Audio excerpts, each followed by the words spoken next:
Hi, welcome back to Beautiful Jungle. I just wanted to jump on here and give you guys a tip on how to make your own fertilizer at home. This is banana peels I have, and I have a 5-gallon bucket of water.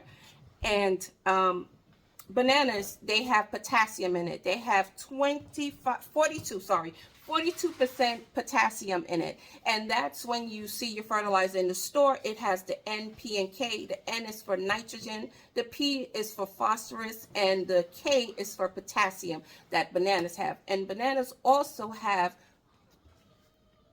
she keeps moving. So I'm like, why is she moving? So banana also has phosphorus inside of it, which is 25% phosphorus.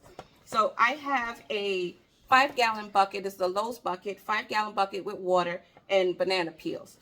And I'm just going to drop them in here. And I'm going to put the cover on there. And I'm going to keep it in the garage out of direct sunlight. Keep it in the garage for 2 to 3 weeks or longer. And once the kids finish eating all the bananas, I'm going to have them add the banana peels to this bucket so it can have a nice, strong homemade fertilizer. I hope this helps you. Don't throw away your banana peels. You can also dehydrate your banana peels. If you do not have a dehydrator, you can put it into the into your oven and dehydrate it there.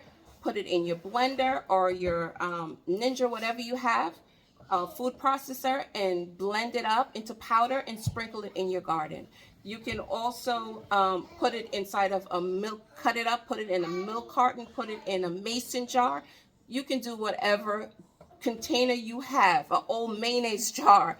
Clean it out, put it inside of there, and you will be making your own P and K, your own potassium and phosphorus fertilizer for your garden, and your plants will love it. You can use this also on your home, in your plants in your home if you do not have a garden, or if you have both, use it in home. Okay, and that's it. Have a blessed day. Bye bye.